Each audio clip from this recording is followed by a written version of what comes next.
And who's new? Hands up. Who's oh, wow, welcome. Excellent. That's so good. Good to see you all. You're going to be working very hard tonight. You do know that, don't you? You've noticed that you've been working all day. Yes, you have. I know. Yes, but absolutely. So this is where the real work starts. So we're going to have a bit of a look at assertiveness this evening in our little session. And really how we can turn ourselves into people that are easy to live with, easy to work with, easy to be around. And assertiveness is an amazing skill for us to have in all facets of our lives. And we'll sort of take a bit of a journey into what it looks like and how we can actually learn it. And what are some of the techniques we can actually use as well. And it is one of the most effective ways that we can actually communicate, particularly within small groups, but we'll also look at examples where we can communicate assertively in larger groups as well. And it does come from the Latin assertive, which is about declaring or assuring and asserting. And what it really means is how we can communicate in a way that is very self-assured. Not self-assured as in arrogant or overconfident, but it's this nice happy medium between how we are self-confident, how we can have a self-worth and self-esteem, and at the same time have safe communication as well. Probably no doubt that you can see assertive sitting in here between passive and aggressive communication. And sometimes it's helpful. You can see the little round brackets or parentheses around the assertive space there. What do you think that suggests? If there are some round brackets around assertive style of communication, what does that suggest to you?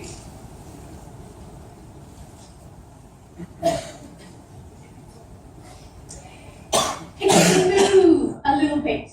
So in some instances, in some interactions, we need to be more assertive.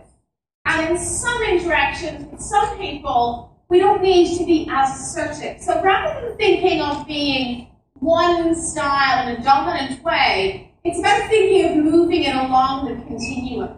And how I can actually judge the dynamics of the conversation and interaction I'm having now, moving that into a stronger space, and then where I don't need to be so strong, moving that into a less assertive space. So sometimes it's helpful to think of it as a movable way of communicating. Let me give you an example. Last year I don't get to always work with lovely IT people. Sometimes I have to work with people from other industries. Last year I did some work with builders. So I had a group of about 15 builders in the room. And you can imagine, not used to sitting down, not used to being inside, and not used to sort of being in a sort of a room environment, similar to this one on a bit of a smaller scale.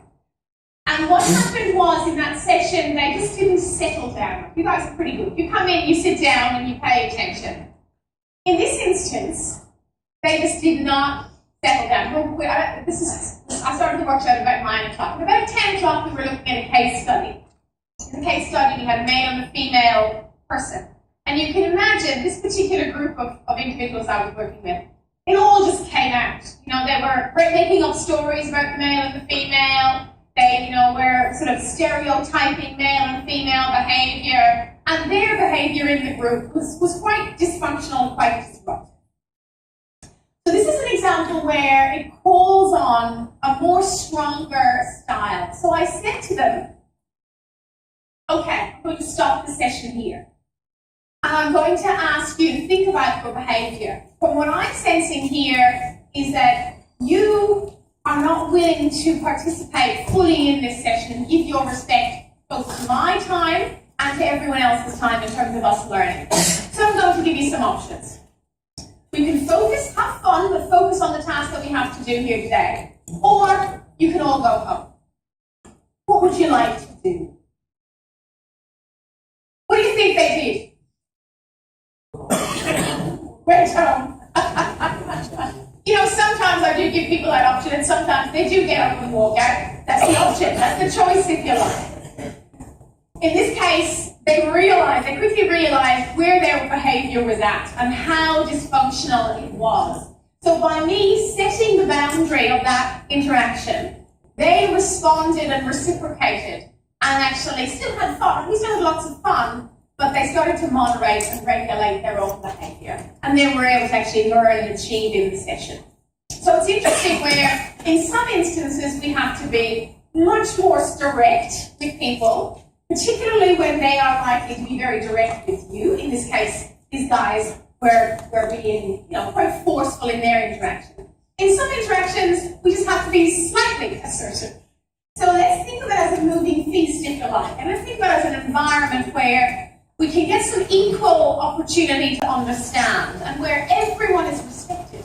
Everyone is respected in the conversation. So we get this nice balance, if you like. And it's a balance between feeling that I am not worthy. I have no rights, I have no value, I have no opinion, and no one will listen to me. And this is the state of being non-assertive or passive.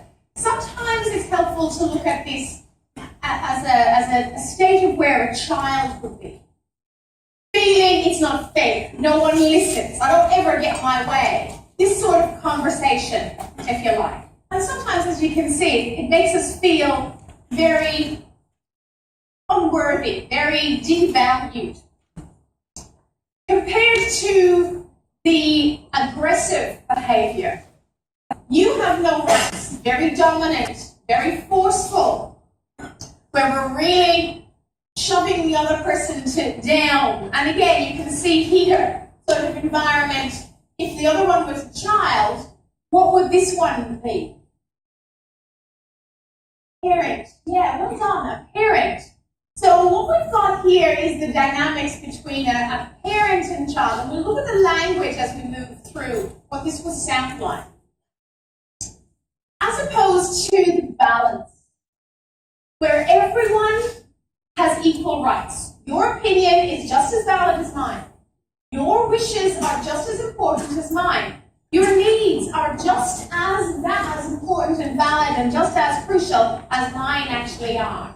And it's about getting this balance and this equality. Who gives us this, do you think? Friends give us this? Yeah? Who else? Spouses, potentially. Our partners and spouses? Yeah? Let me give you another example. I had one of my clients last year looking for a promotion in an IT company. And he said to me, Jill, I'm sick of being treated like a child. Who was allowing that to happen? Absolutely, he was. And sometimes it's really helpful for us to think about this. We give ourselves the right, and we give ourselves the feeling of that I have no rights or you have no rights. So it's interesting to sort of look at, yes, of course, other people can do it for us, but ultimately, we have to do this for ourselves. We have to learn, and it is a learned skill, we have to learn what it sounds like, what it looks like, what it feels like, what would the body language be like, what would the tone of voice be like if I was actually having this communication. Particularly with people who are very dominant, people who are more senior than you in the workplace, people who are more experienced than you, people who are older than you. Really trying to think, what does that actually look like? And how do I do that? Of course, how do I do that in a way that isn't disrespectful? That isn't going to get me into trouble, that isn't going to get me a bad reputation. So how do I actually have that? So it's about being appropriate and honestly communicating in a very clear way, both in terms of what we say and how we say it. So our body language and our tone of voice. All of those things coming together to actually communicate what assertiveness is. It's a choice. It's something that we choose to do. We choose to have rights, or we choose perhaps to allow others to take away our rights. Sometimes we do feel, and sometimes we've seen it, where someone is assertive, but they get into a combative way, very argumentative or confrontational. Now this can be over-assertiveness, or where someone is assertive in an inappropriate way. It might be appropriate in one circumstance, but not in the other. So, for example, if I said something like what I said to the builders, if I said that to you, listen, I'm sensing that you're being very disrespectful. It's inappropriate because you're not. And you would think, oh my goodness, she's got a power trip. So again, it's about tempering and balancing and choosing what is the best circumstance for me to do this in. And at the same time, how do I know when I absolutely need to? Thinking about what are the consequences. So if you think about my experience with the builders, what do you think? If I had not been assertive, what would the consequences have been? No one would listen. Yeah, absolutely. No one would listen. And when I faced the CEO at the end of the day to talk about how the training went, they were very disruptive. I would just be complaining, and I would just be giving out about all his team, and of course, I would say we haven't achieved anything. Now, whose fault is that? Of course, there's always joint responsibility, but in my role, it's my role to set the tone, set the boundaries, and change the dynamics if I need to. So we think of who needs to do it. Being firm and being civil, if you like. Listen, you are absolutely welcome to take photos and all of that. I absolutely don't mind. I also want to think about your memory on your phone and your battery on your phone and all those important things. So if you would prefer to receive a copy of the entire presentation, absolutely, I'll give you my email at the end. You are welcome to email me and get. So if you prefer that, if you want to take it. You're welcome. Oh, yay! Thank you very much. Thank you very much. And there you go. That's an example of both of us being assertive. Both of us actually communicating and expressing our what's important. For me to notice that you're all taking photos, and of course that's distracting for both of us. And of course, you valuing and appreciating me giving you the opportunity to share slides. So well done. Put a tick for assertiveness this evening, everyone. Big tick. And that's what it is. It's feeling free to actually express ourselves, how we want to be. And you know what? This is the biggest benefit to actually truly being assertive, is the freedom that it gives us. It's an amazing feeling of freedom. We don't violate anyone, and it means that we can communicate with all kinds of people. So it frees us up to say, I had a girl today in the workshop tell me about an awful situation she is in. She's a member of a bridal party, and she's got a challenge with the other bridesmaid. And this was a workplace I was in today. But she was sort of thinking, this is really hard. It's hard to do this with friends and people you're really close to. Of course it is. It's also often hard to do with strangers as well. I remember in my business that one of the hardest things was to ask people to pay their bills. Really quite difficult. You want to be helpful and respectful and be understanding, and at the same time you need people to pay their bills. So it's a challenge. But of course it frees us up to be able to do these sorts of things and communicate. And it also means, and this is the real crucial thing, there's a higher chance that we get what we want. Yeah? Higher chance. No guarantee, but a higher chance, of course. If we put it out there, if we ask for what we want, there's a higher chance that we would get it. I was doing some work with some cancer researchers a couple of weeks ago on this topic, and we had 4 sessions over a course of a couple of weeks, and we talked about assertiveness. And in the second last session, we were doing a bit of a revisit. And one of the researchers turned around and said to me, I asked for 3 things. I got 1. I feel good. Feeling good because, okay, she's got something she's asked for, but feeling good because she's actually asked for 3 things, where she had never done that before. And they could have been really simple things or really big things like a pay rise, these sorts of things. But it gives us an active orientation. We go after what we want, rather than being a passive passenger, if you like. It's not always about winning, but it's about absolutely trying and thinking about where your self-respect is. Where has someone violated you? Where has someone pushed your boundaries? Where has someone just gone too far for you? And what is your boundary? What your boundary is will be different to what the next person's is as well. So that feeling, if you like.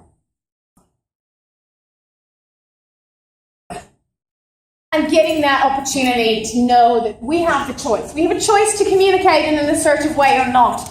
We have a choice to ask for what we want, put our cards on the table, but knowing that the other person, of course, what's their right? What's their choice when we put our cards on the table? What choice do the other person have? They have the choice to say no. And that's fine. But we've asked, we put it out there, and they can still say no. We've got to understand that. So here's a little bit of a summary. These are our Bill of Rights, if you like. Have a little read, please.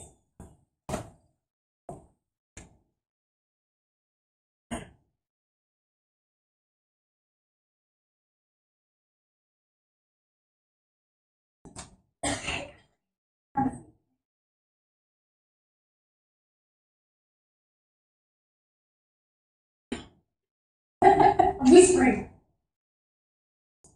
And interestingly enough, we have the right to choose not to be assertive. You know, if we don't feel up to it, or if it's not worth it, or if it's so superficial that it doesn't matter, that's fine too. You know, it's not about always feeling you have to be assertive as well. We can make that choice. We can choose that as well.